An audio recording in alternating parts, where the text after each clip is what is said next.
Welcome back to the Southern Unsolved Mystery Series. Thus far, we have covered unsolved cold cases from Florida, Georgia, South Carolina, North Carolina, and Alabama. If you have missed any of those episodes, you can find them in the Unsolved Mysteries playlist on my channel.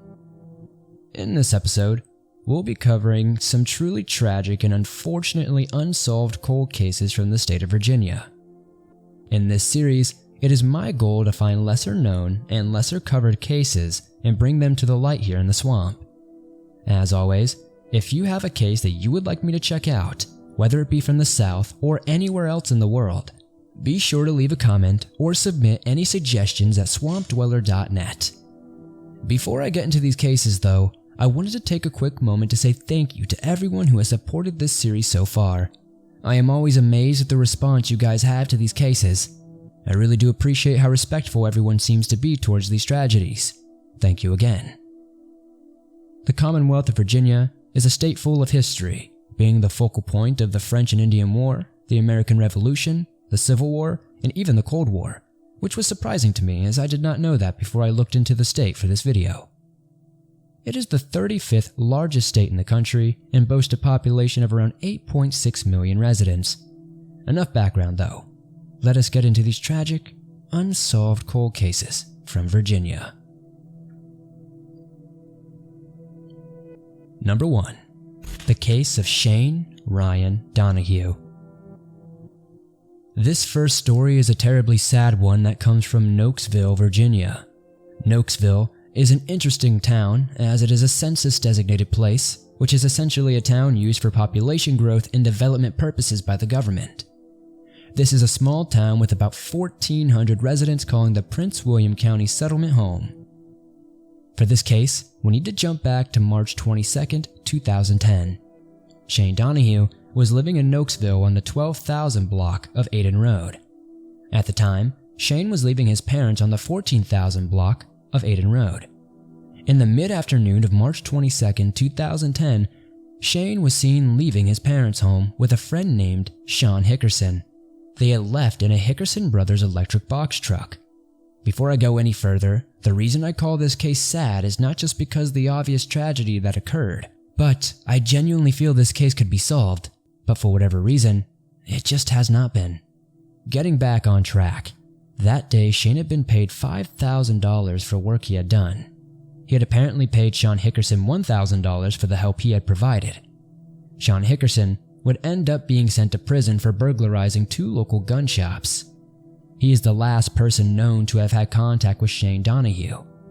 He was of course a person of high interest, but has never been charged. At the time of Shane's disappearance, he had no access to his vehicle and got rides from friends quite often. Shane's cell phone was turned off the same day he went missing.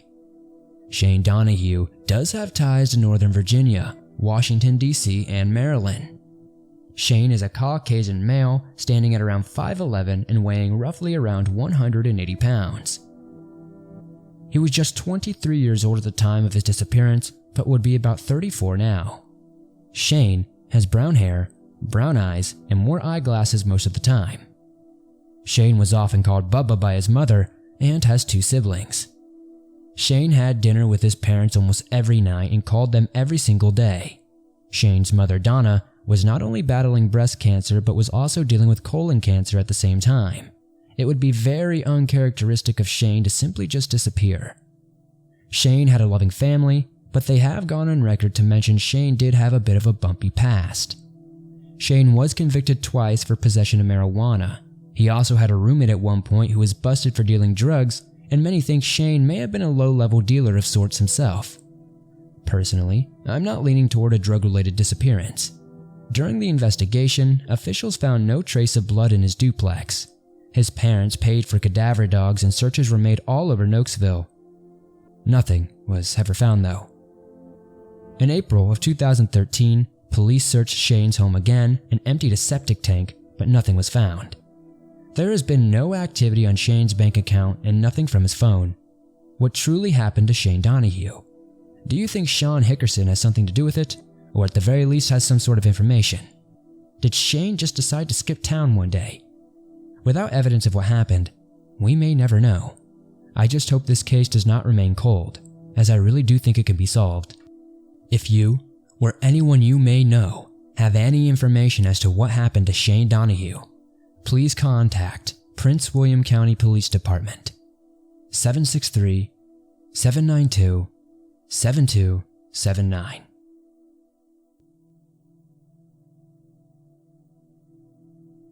Number 2. The Unsolved Disappearance of Carol Ann Smith. This next case comes from Roanoke, Virginia, the infamous Roanoke from the Missing Colony stories. This area is a rather large one these days, with somewhere around 100,000 residents. Jumping back to the summer of 1994, Carol Ann Smith was home alone while her husband David Smith was on a business trip. When David returned, he claimed to have found a pair of boxer shorts that were not his and began to think Carol was having an affair. On June 5th, David apparently decided to try and speak with her about it, but she was refusing to discuss it. On June 6th, 1994, Carol was seen watering her flowers in the early morning around 7:15 a.m. Before we go any further, this would be the last time anyone outside of David would see Carol alive and well. Sometime around 8 a.m. after the couple's 2 children left for school, David attempted to talk to her about it again. According to David Smith, Carol made a phone call, and around 2 minutes later, a green, full-sized car with a male driver pulled up to the house. The make of the car could not be made out, but was simply described as American-made by David. Apparently, Carol had taken a small bag of clothing and a large sum of money in cash and left in the green car, saying, "You don't have to worry about me," as she left. She has never been heard from again. This case bothers me because everything after Carol watering her flowers in the morning is all from David's perspective, and he seemed to have reasons to stretch the truth. David will go on to say he had no idea who the driver of the car was and had never seen him before. What makes David more suspicious is that Carol was not reported as missing for nearly 5 weeks when Carol's sister could not get in touch with her for weeks. I understand why David may not have reported it to police if his story is true, but to not say anything to her family or your own family is a bit strange. Furthermore, David Smith filed for divorce just 1 month after her disappearance. In the court documents, which are public record, he stated he did not report his wife missing because he figured she would return and did not want to tell her parents she was gone. That does not make much sense to me, but I'm not the only one who finds that story just a bit strange. Carol's sister would question why Carol never spoke about any affair, as they were remarkably close and told each other a lot. Investigators also do not believe she left on her own accord. She had incredibly strong ties with her family, friends, and community. There has not been a single trace of her since she went missing. No activity has been posted from her bank account. She has been described as a loving, dedicated mother who would never abandon her children. A handful of searches have been held, and David even gave permission to the police to search his house and truck. They even dug up a recently poured concrete patio that would ultimately find nothing. Officials also dug up an area behind David's work, but also found nothing of note. The story of what happened to Carol Ann Smith remains unsolved. If you, or anyone you may know, have any information that could help further this case, please contact Roanoke County Police Department, 540-562-3265. Number 3. The strange vanishing of Doris Faye Lentz. This last case comes from Arlington County, Virginia. We once again are jumping back to the 90s, specifically April 23, 1996.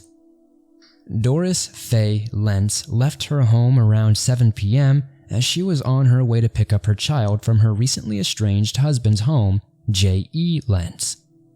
Jay lived in a nearby town called Fort Washington, Maryland at the time. I believe this is roughly a 20-mile drive from Doris's home. Unfortunately though, Doris would never apparently arrive at Jay's home. Doris drives a dark teal 1994 Toyota Celica, which was found abandoned multiple days after she was last heard from. The images are rough, but they are authentic crime scene photos of the car. her car was found on Livingston Road in an apartment complex parking lot.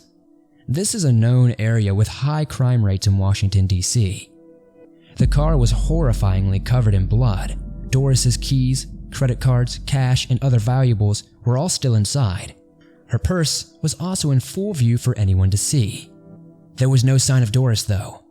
Earlier in the month, Doris and Jay were in a bitter divorce. She filed several police reports on Jay before moving out of his home. Doris would consistently claim Jay was abusive and harassed her. Oddly enough, the court hearing for the couple's divorce was on April 24, 1996, the day after Doris went missing. Doris was awarded primary custody, and Jay apparently owed Doris a rather large amount in back alimony payments. Jay claimed to have never seen his wife that day. Investigators learned that Jay had sent their child to his mother's house before Doris got to his home, which is odd as she was only there to pick the child up. Investigators do not believe Jay informed Doris of this. Jay moved to Indiana with their child in October 1996, just 6 months after Doris went missing. Now, before I get into some rather interesting court proceedings, I want to say I really wanted to share this story because in my opinion, it shows how justice can be muddied by a broken legal system. In May of 2001, Jay was arrested in connection to the disappearance of Doris Lentz. In August 2001, he would be charged for her kidnapping and causing her death. Jay Lentz always claimed that he was innocent though. He would be convicted and sentenced to life in prison without parole in June of 2003. This case may sound like it's open and closed, but it really is not that simple. For some reason, in July of 2003, the trial judge took an odd stance and threw out the jury's verdict and acquitted Jay. The judge went on record to say there was a lack of physical evidence linking Jay to Doris's presumed murder, and questioned if they even saw each other that day. The judge would go on to say that even if Doris was murdered, there was no evidence she was held against her will at any time, which is an essential element in a kidnapping case. This does not end here though. It gets even more strange. In September 2004, a court of appeals called for a new trial to be conducted for Jay, claiming the trial judge was wrong to overturn a jury-given verdict. Jay would once again be convicted in March of 2006. This case may have been settled in court, but it still remains unsolved. Doris has never been located. The details as to what happened to her have never been disclosed. Doris worked as a receptionist for the former Tennessee Senator and the United States Ambassador to China, James Sasser. Jay was a former naval intelligence officer. I only mention this as many speculate that this may have been connected to the case, but I personally do not think so. If anyone you know have any information that can help the Arlington County Police Department find the remains of Doris Lentz, please contact them at 703-228-4183.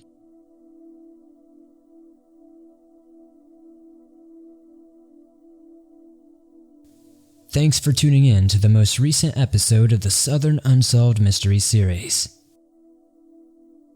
These cases are truly depressing, and they can be a bit heavy to look into, and sometimes it just weighs on my mind at night thinking of why some of these cases aren't solved even though they seem so straightforward. But as I have learned with these kind of cases and with just crime in general, nothing is ever really as straightforward as it seems. If you enjoyed this video and would like to help this video reach more people, please hit that like button as YouTube promotes it more the more likes it gets. If you're listening on iTunes, Spotify, or some sort of other podcast platform, please give this a 5-star rating as it truly helps us reach more people. The more eyes we can get on these cases, the absolute better. If you have a story of your own or a case that you would like to recommend for a future episode, be sure to submit those at swampdweller.net or the email you can find in the description down below.